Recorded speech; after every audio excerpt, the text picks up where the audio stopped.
বাড়ির মালিক ভাড়ার জন্য খুব ঝামেলা করত। আমার কাছে টাকা ছিল না, তাই সে ভাড়া চাইতে এলে আমি নিজের কাপড় ছিঁড়ে চিৎকার চেঁচামেচি জুড়ে দিলাম যে সে আমার ইজ্জত নেওয়ার চেষ্টা করছে। প্রতিবেশীরা সবাই মিলে মালিকের সাথে আমার বিয়ে দিয়ে দিল। আমি খুব ভয়ে ভয়ে ছিলাম, কিন্তু যখন তার ঘরে ঢুকলাম তখন সামনের দৃশ্যটা দেখে আমার অন্তরাত্মা কেঁপে উঠল।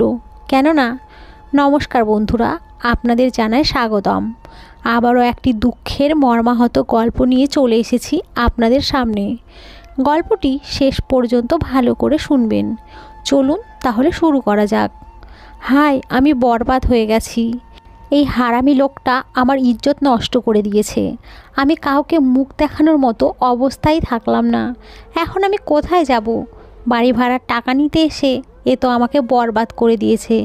আমি কান্না করতে করতে চিৎকার চেঁচামেচি জুড়ে দিলাম, যাতে আমার অবস্থা দেখে সবার আমার প্রতি করুণা হয়। ছোটবেলা থেকেই আমার ড্রামা করার খুব শখ ছিল, তাই আজকে আমি এমন ড্রামা করেছি যে সবাই আমার মিথ্যা অভিনয়ে ফেঁসে গেছে। পুরো এরিয়া আমাদের বাড়ির বাইরে একজোট হয়ে গেছিল। সবার সহানুভূতি আমার সাথে ছিল। সবাই আমার বাড়ির মালিককে অভিশাপ দিচ্ছিল, আর আমার বাড়ির মালিক সবাইকে নিজের নির্দোষ হওয়ার কথা বলছিল। কিন্তু সেখানে উপস্থিত লোকেদের মধ্যে কেউ তার কথা বিশ্বাস করছিল না।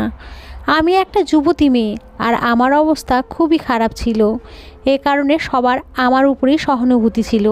আমি কান্না করতে করতে টেরা চোখে বাড়ির মালিককে দেখছিলাম, যে নিজেকে এই ভিড়ের হাত থেকে বাঁচানোর চেষ্টা করছিল।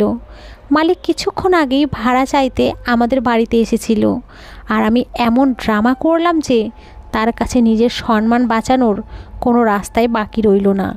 আমাদের বাড়ির মালিক খুবই ভদ্রলোক। সে যদিও কিছুটা রাগী আর জেদি ছিল, কিন্তু কখনোই আমার উপরে খারাপ নজর দেয়নি। আজকে সে যখন ভাড়া চাইতে এসেছিল তখন আমার উপরে খুব রাগ দেখাতে শুরু করেছিল, কেননা আমাদের গত কয়েক মাসের ভাড়া বাকি ছিল, আর আজকেও আমাদের কাছে তাকে টাকা দেওয়ার জন্য কোনো টাকা ছিল না। এই কারণেই আমি অনেক চিন্তা ভাবনা করে বাড়ি ভাড়া বাঁচানোর জন্য এই খেলা খেলেছিলাম, আর এটা বলে তাকে বাড়ির ভেতরে নিয়ে আসি যে আজকে আমি আধা ভাড়া দিয়ে দেব। প্রথমে তো সে আমাকে না করতে লাগলো, কিন্তু আমি তাকে চালাকি করে ভেতরে ডেকে নিলাম। আমি তাকে বললাম যে বাইরে খুব গরম, আর আপনি এত দূর থেকে হেঁটে এসেছেন, ভিতরে আসুন, আমি আপনাকে ঠান্ডা শরবত দিচ্ছি। সে জানতো না যে আমার মা বাড়ির ভেতরে নেই, আর আমি বাড়িতে একলা আছি। সেই বেচারা তো অজান্তেই এই মার খেয়ে গেছে। আমার বারবার বলাতেই সে বাড়ির ভেতরে আসে, আর সুযোগ দেখে আমি বিছানার চাদর টেনে নিচে ফেলে দিলাম। নিজের চুল এলোমেলো করলাম, আর খুব তাড়াতাড়ি করে নিজের কাপড় ছিঁড়ে দিলাম। তার উপরে আমি নিজের বাহুতে এত জোরে চেপে ধরলাম যে আঙুলের দাগ পড়ে গেল। আমি এইসব কিছু এত চালাকিতে আর এত তাড়াতাড়ি করেছিলাম যে আমার 30 বছরের বাড়ির মালিক হতভম্ব হয়ে গেছিল। তার তো মাথাতেও এরকম কিছুই ছিল না আমি এত জঘন্য খেলা খেলবো। আমি তাকে টাকা দেওয়ার বদলে নিজেকে লুটিয়ে দিয়েছিলাম। আমার মনে হয়েছিল এইভাবে আমাদের এর থেকে জান বেঁচে যাবে। আমার এই ব্যবহারে সে খুব বেশি ভয় পেয়ে গেল, কিন্তু এর আগে সে আমার এই ব্যবহার আর চিন্তা ভাবনা বুঝতে পারতো। তার আগেই আমি এমন চেঁচামেচি জুড়ে দিলাম যে সে কিছু বোঝার বা পালানোর সুযোগও পায়নি। এটা একটা ছোট্ট পাড়া, এখানে সবার বাড়ি একে অপরের সঙ্গে লাগানো, তাই আমার হালকা চিৎকারেই আশেপাশের সব লোক বাড়ির বাইরে জড়ো হয়ে গেল। বাড়ির মালিক রেগে আমার দিকে ঘুরছিল, তার মুখের রং সাদা হয়ে গেছিল। সে তো কখনো স্বপ্নেও ভাবেনি যে আমি এমন কোনো এরকম ব্যবহার করতে পারি। এখন যখন সে বুঝতে পারলো আমি তার সাথে কি করেছি, তখন সে আমাকে ধমকাতে লাগলো যে যদি আমি চেঁচানো বন্ধ না করি তাহলে সে আমাকে এই বাড়ি থেকে চিরদিনের জন্য ধাক্কা মেরে বের করে দেবে। কিন্তু আমিও ভেবে নিয়েছি আমি তার কোনো কথাতেই ভয় পাবো না। আমি তার ধমকানিতে ভয় না পেয়ে ঘরের দরজা খুললাম, আর চিৎকার করতে করতে বাইরে বেরিয়ে এলাম। আমার এলোমেলো চুল, ছেঁড়া কাপড় আর হাতের উপরে আঙুলের দাগ দেখে সমস্ত লোকেরই চোখ বড় বড় হয়ে গেল। বাইরে উপস্থিত লোকেরা আমাকে এই অবস্থায় দেখে কানে কানে কথা বলতে লাগলো। আমি কান্না করে করে এমন হাঙ্গামা সৃষ্টি করলাম যে সেখানে উপস্থিত মহিলারা আমাকে সান্ত্বনা দিচ্ছিল। আমার উপরে তাদের করুণা হচ্ছিল। আর তারা বাড়ির মালিককে উল্টোপাল্টা কথা শোনাচ্ছিল। যার মুখে যা আসছিল সে তাই বলেছিল। বাড়ির মালিককে কেউ এটা বলে গাল দিচ্ছিল যে, দেখে তো সরল সোজা আর ভদ্রলোক মনে হয়, কিন্তু কাজ কারবার দেখো, যুবতী মেয়েকে একলা বাড়িতে দেখেই নিজের আসল রূপ দেখিয়ে দিয়েছে। মানলাম এরা গরিব মানুষ, ভাড়া দিতে পারেনি, কিন্তু এর মানে এই নয় যে কোনো জানোয়ার এসে আমাদের মেয়ের ইজ্জত লুটে নেবে। এই মেয়েটা শুধু ওর মায়েরই না, আমাদেরও পাড়ার মেয়ে। তাই বাড়ির মালিকের এই জঘন্য কাজের ব্যাপারে আমরা চুপ থাকবো না। এরা সেই লোক যারা আমাদের গরিবই কখনো অনুভব করেনি, আর না কখনো আমাদের বাড়ির অভাবের কথা আমাদেরকে জিজ্ঞেসও করেছিল। কিন্তু এখন এরা সবাই আমার সাথ দিচ্ছিল। কিছু লোক তো আগুনে ঘি ঢালারও কাজ করছিল, আর বাড়ির মালিকের উপরে হামলা করার চেষ্টা করছিল। এই চেঁচামেচির ভিতরে আমার মাও বাজার থেকে ফিরে এসেছে, আর এই সব দৃশ্য দেখে সে হতভম্ব হয়ে জোরে জোরে কান্না করতে লাগলো।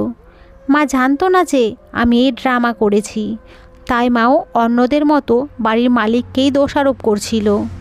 এরপরে পাড়ার মহিলারা বাড়ির মালিককে বলতে লাগলো, তুই এই মেয়েটার ইজ্জতের উপরে হাত দিয়েছিস, এখন এই বেচারিকে বিয়ে করবে কে?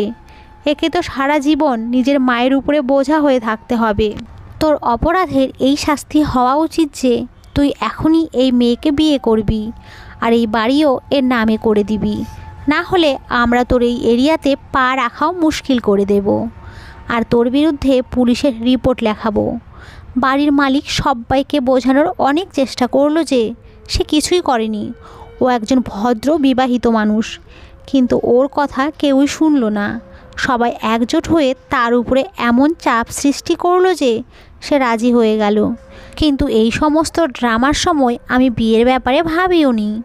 আমি তো শুধু এটাই ভেবেছিলাম যে আমি ওকে বদনাম করে এই পাড়া থেকে বের করে দেব, পরে সে নিজেই ভয়ের কারণে কখনো এই বাড়ির দিকে আসবে না। কিন্তু পাড়ার লোকেরা তো আমার বিয়ের ব্যবস্থা করতে শুরু করে দিল।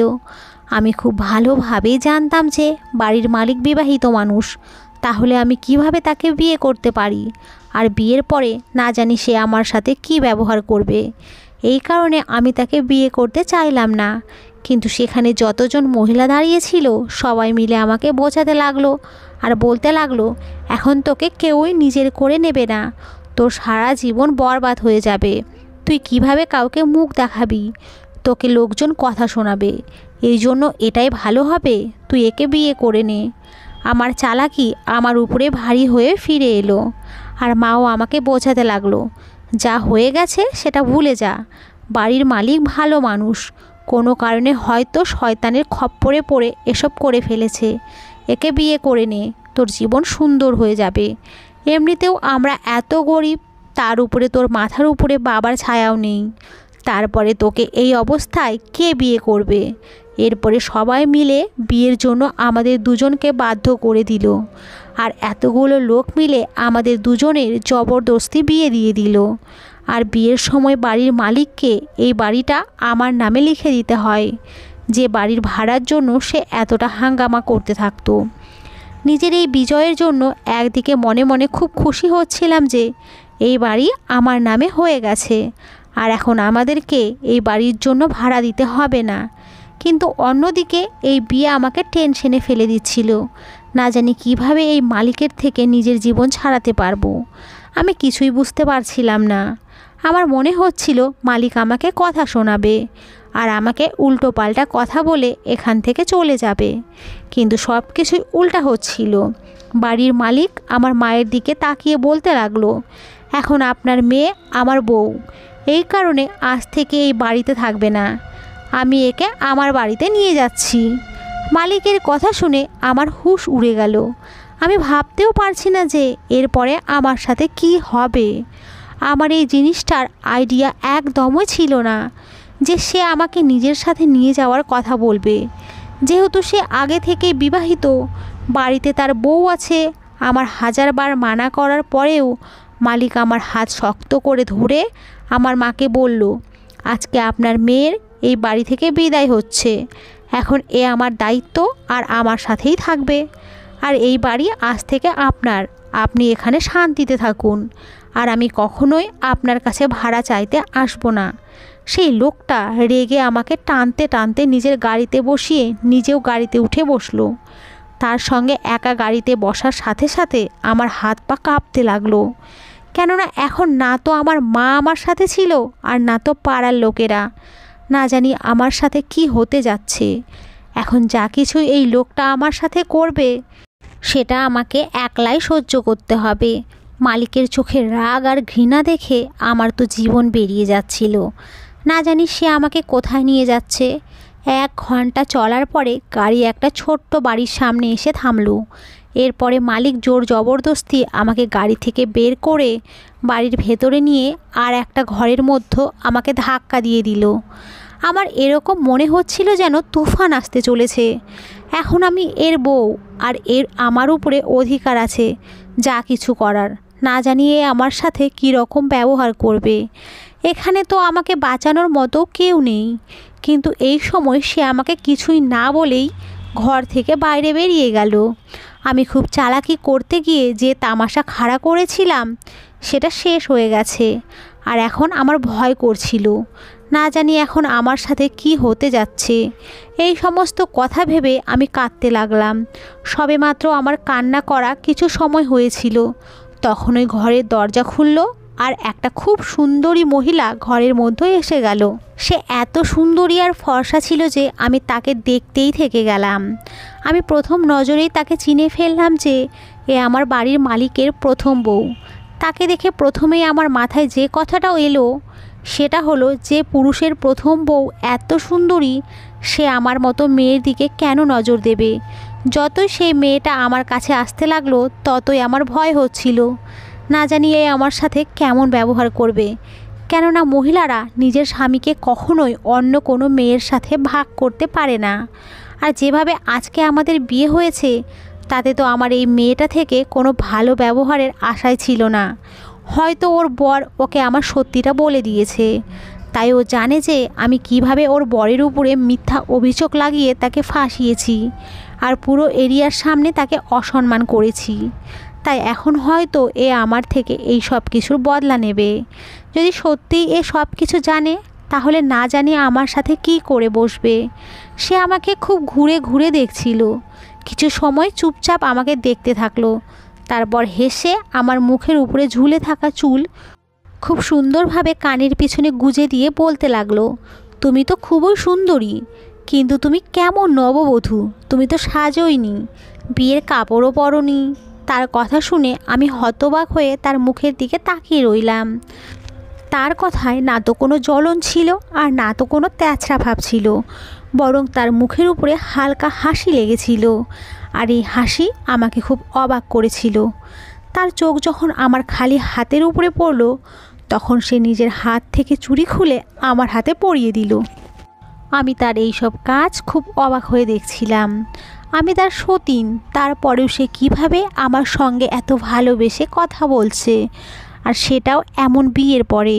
সে কিছু সময় আমার কাছে বসে থাকলো আর আমার সঙ্গে কথা বলতে থাকলো। তার কথায় মধু ঝরে পড়ছিল। সে আমাকে এমন কোনো কথা বলেনি যাতে আমার এরকম মনে হয় সে আমাকে ঘৃণা করে।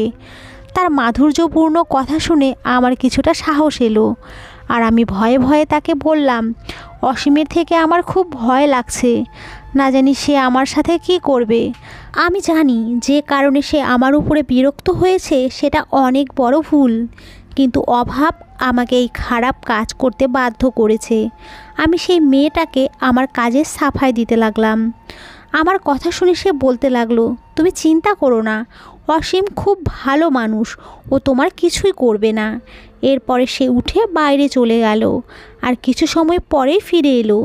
এবার যখন সে ফিরে এলো তখন ওর হাতে দুধের গ্লাস ছিল। ও সেই দুধের গ্লাস জবরদস্তি আমার হাতে ধরিয়ে দিল আর বলল, এই দুধ খেয়ে নাও।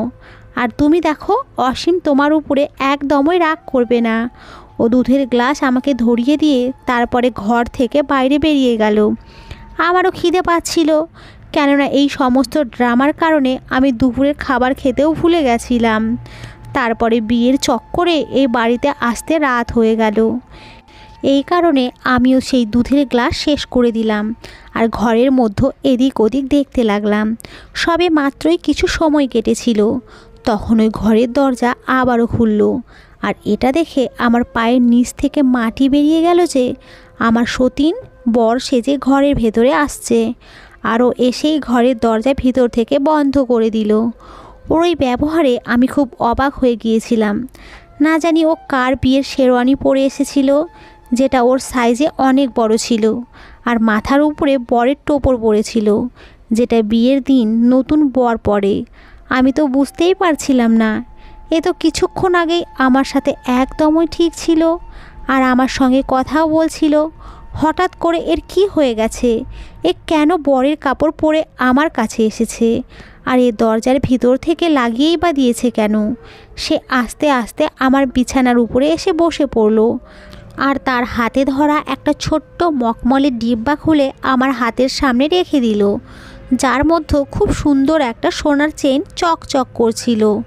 সে সুন্দর করে হেসে আমাকে বলতে লাগলো, এটা আমার তরফ থেকে তোমার মুখ দেখার গিফট, তুমি আমার সুন্দরী বউ। তার এই কথা শুনে তো আমার জীবন যেন বেরিয়ে গেছিল। আমি তার বউ কিভাবে হতে পারি? সে তো নিজেই একটা মেয়ে। না জানি কেন সে এরকম পাগল পাগল কথা বলছিল। ভয় পেয়ে আমি বিছানা থেকে উঠে দাঁড়িয়ে তাকে বললাম, মনে হয় তোমার মাথা খারাপ হয়ে গেছে, তুমি কী সব উল্টো পাল্টা কথা বলছো? আমাকে দাঁড়াতে দেখে সে আমার হাত ধরে জবরদস্তি আবারও আমাকে বিছানায় বসিয়ে বলতে লাগলো, আমি বলেছি তো তুমি আমার বউ, তাই তুমি এখান থেকে কোথাও যাবে না। আমি তোমার খুব ধ্যান রাখবো, তোমাকে খুব ভালোবাসবো, কিন্তু তুমি আমাকে ছেড়ে কোথাও যেও না। আমি হতভম্ব হয়ে তার কথা শুনছিলাম। বুঝতে পারছিলাম না কিভাবে এই ঘর থেকে বেরিয়ে বাইরে পালিয়ে যাব। এই মেয়েটা রোগা পাতলা হওয়ার পরেও আমার উপরে নিজের জোর দেখাচ্ছিল। যখন সে আমার মুখ ছোঁয়ার চেষ্টা করলো, তখন আমার মুখ থেকে জোরে একটা চিৎকার বেরিয়ে এলো আর আমি ওকে ধাক্কা দিয়ে বাইরে যাওয়ার চেষ্টা করলাম।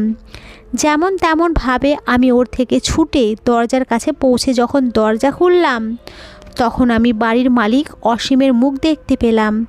আমি তাকে দেখেই কোনো চিন্তা ভাবনা না করে তার গলা জড়িয়ে ধরে কাঁদতে লাগলাম।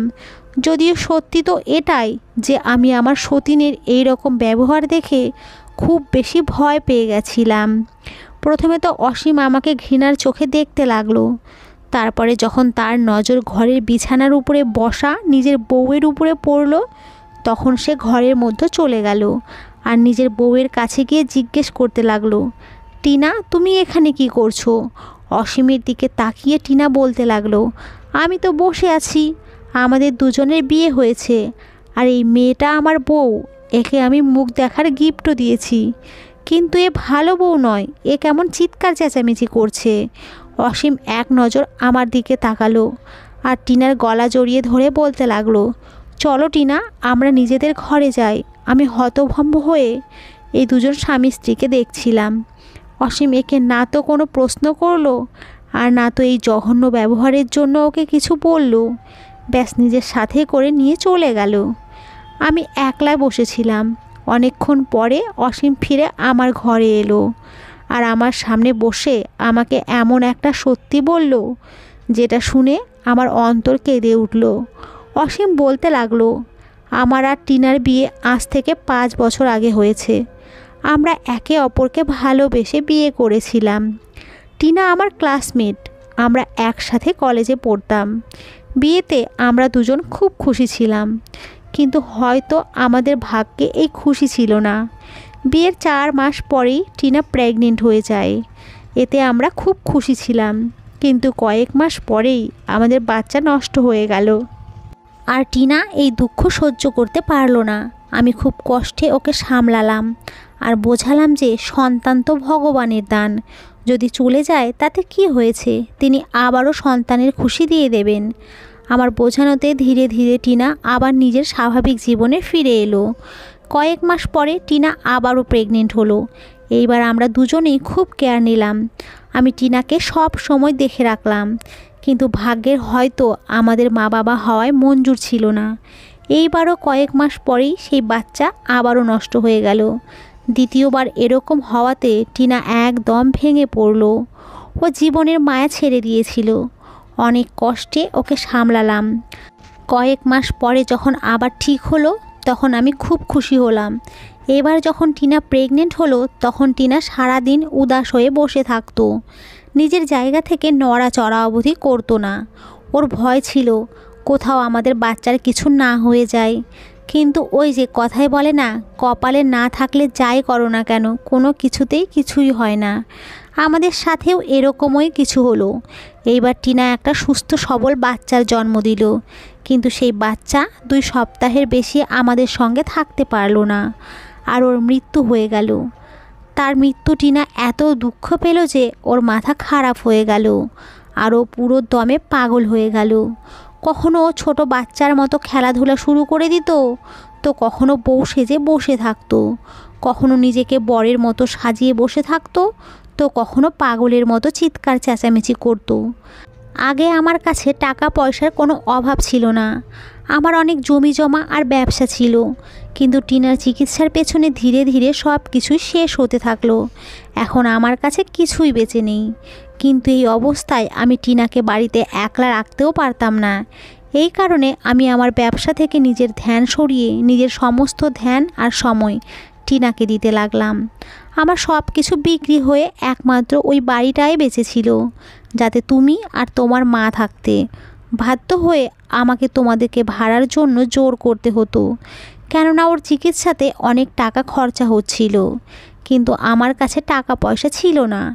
এই কারণে না চাইতেও আমাকে বারবার তোমাদের দরজায় ভাড়া চাইতে যেতে হতো। আমার অবস্থা আমাকে এত বেশি চিড়চিড়া বানিয়ে দিয়েছিল যে আমি কোনো কিছু চিন্তা ভাবনা না করেই তোমাদের উপরে চিৎকার চেঁচামেচি করতাম। আমি জানতাম এই সব কিছুই ভুল, কিন্তু আমি খুব অসুবিধায় ছিলাম, আর আমার ফ্রাস্ট্রেশন তোমাদের উপরে বের করতাম। একের পর এক বাচ্চাকে হারিয়ে ফেলা আমাদের জন্য ভীষণ আতঙ্কের ছিল। পার্থক্য শুধু এটুকুই যে আমি নিজেকে সামনে নিলাম, কিন্তু টিনা নিজেকে সামলাতে পারেনি, আরও মেন্টাল প্রবলেমের শিকার হয়ে যায়। আমি দিনরাত টিনার চিকিৎসার জন্য টেনশনে থাকতাম। আমার ব্যবসা একদম শেষ হয়ে গেছে। আমি বুঝতে পারছিলাম না আমি কি করব। আজকে টিনার ডাক্তারের কাছে অ্যাপয়েন্টমেন্ট ছিল, আর আমার কাছে টাকা ছিল না। এই কারণে আজকে আমি তোমাদের বাড়িতে গিয়েছিলাম। ভেবেছিলাম তোমাদের থেকে ভাড়ার টাকা নিয়ে টিনাকে ডাক্তারের কাছে নিয়ে যাব, কিন্তু যা কিছু তুমি করলে তাতে আমি বাধ্য হয়ে গেলাম। আমি তোমাকে এখানে রেখে নিজের এক বন্ধুর কাছে টাকা ধার চাইতে গিয়েছিলাম, যাতে কালকে টিনাকে ডাক্তারের কাছে নিয়ে যেতে পারি। আমি ওকে খুব ভালোবাসি, আর আমি ওকে এই অবস্থায় দেখতে পারছি না। এই সমস্ত কথা বলে অসীম নিজের চোখের জল মুছলো আর বলল, তুমি আমার সাথে ভালো করনি। আমি তো আগে থেকেই সমস্যায় ডুবেছিলাম, আর এখন তুমি আমাকে আরও বেশি সমস্যায় ফেলে দিয়েছো, আর আমার জীবন নরক বানিয়ে দিয়েছো। আমি বাড়ি ভাড়া আর বাড়ির মালিকের রাগের হাত থেকে বাঁচতে বাড়ির মালিকের সাথে যা কিছুই করেছি তাতে আমার নিজের উপরে খুব রাগ হচ্ছিল। আমি চিন্তা ভাবনা না করেই একটা ভালো মানুষের সাথে অপরাধ করে ফেলেছি। তার রাগের পিছনে কী কারণ ছিল সেটা না জেনেই আমি কী করে ফেলেছি। এই বেচারা তো নিজেই সমস্যার সঙ্গে লড়ছিল, আর আমি তাকে বদমেজাজি আর নির্দয় ভাবছিলাম। আজকে আমার এই জিনিসটার অনুভব হয়ে গেল যে সমস্ত মানুষই নিজের দুঃখ নিজের ভেতরে লুকিয়ে রাখে। আমরা মানুষের বাইরেটা দেখে জাজ করি, কিন্তু সত্যি তো এটাই। আমাদের তাদের ভিতরে উকি দিয়ে দেখা উচিত। অসীমের সত্যিটা জেনে আমি তার পায়ের কাছে বসে গেলাম আর নিজের অপরাধের জন্য ক্ষমা চাইতে লাগলাম। অসীম এক নজর আমার দিকে দেখলো আর আমাকে ক্ষমা করে দিল।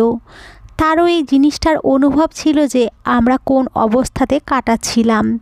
আমি অসীমের কাছে প্রতিজ্ঞা করলাম যে আজকের পরে টিনার ধ্যান আমিই রাখব। ওকে ডাক্তারের কাছে নিয়ে যেতে হলে আমিই নিয়ে যাব। আজ থেকে টিনার সমস্ত কাজ আর ওর সমস্ত দায়িত্ব আমার। আপনি আপনার কাজে আর আপনার ব্যবসার দিকে ধ্যান দিতে পারেন। হয়তো এইভাবে আমাদের সবার জীবন ভালো হয়ে যাবে। আমার সমস্ত কথা শুনে অসীমের চোখ চকচক করে উঠল। জীবনকে সহজ করার একটা রাস্তা হয়তো সে দেখতে পেল। পরের দিন থেকে আমি টিনার সমস্ত দায়িত্ব উঠাতে শুরু করলাম। কখনো ও বউ হয়ে যেত, তো কখনো বর, কখনো আমার হাত ধরে বাচ্চাদের মতো গোল গোল ঘুরতে শুরু করতো, তো কখনো বিনা কারণেই বসে বসে নাচতে থাকতো। আমিও চুপচাপ সেই সময় ওকে ওষুধ দিতে থাকলাম, আর সময়ের সাথে সাথে ও আগের থেকে ভালো হচ্ছিল। আর এই জিনিসটাতে অসীম খুব খুশি ছিল যে জীবন ধীরে ধীরে সঠিক রাস্তায় আসছিল। অসীম আমার সাথে কোনো অত্যাচার বা কোনো অসভ্যতা করেনি, বরং নিজেই আমাকে আমার অধিকার দিয়েছিল। এখন টিনার অবস্থা অনেক ভালো হয়ে গেছে। যখন থেকে অসীম নিজের ব্যবসার উপরে ধ্যান দেওয়া শুরু করে, তখন থেকে ধীরে ধীরে ওর ব্যবসাও আগের মতো ভালো হতে শুরু করে। এখন আমাদের জীবনে শুধুই খুশি আর খুশি ছিল। আমরা তিনজনেই খুব বেশি খুশি ছিলাম। আমি কিছুদিনের মধ্যেই এই জিনিসটা খুব ভালোভাবে বুঝে গেলাম যে মানুষকে কখনোই তার উপর দেখে নয়, বরং তার ভেতর দেখে বিচার করা উচিত। যতদিন আমি অসীমের সত্যিটা জানতাম না, ততদিন আমার নজরে সে একজন খুবই বদরাগী আর খারাপ মানুষ ছিল। কিন্তু যখন আমি তার সত্যিটা জানতে পারলাম, তখন আমি বুঝতে পারলাম সে কত ভালো একজন মানুষ। বন্ধুরা, আপনারাও টিনার জন্য প্রার্থনা করবেন, ও যেন তাড়াতাড়ি ঠিক হয়ে যায় আর আবারও সন্তানের খুশিতে ওর হৃদয় ভরে ওঠে। কি জানি কার প্রার্থনায় ও একটা নতুন জীবন আর খুশি পেয়ে যাবে। তো বন্ধুরা, আজকের গল্পটি এই পর্যন্তই। গল্পটি কেমন লাগলো কমেন্ট করে জানাবেন। আর সকলে খুব ভালো থাকবেন, সুস্থ থাকবেন এবং সব সময় হাসি খুশি থাকবেন এবং আমাদের পাশে থাকবেন। ধন্যবাদ সবাইকে।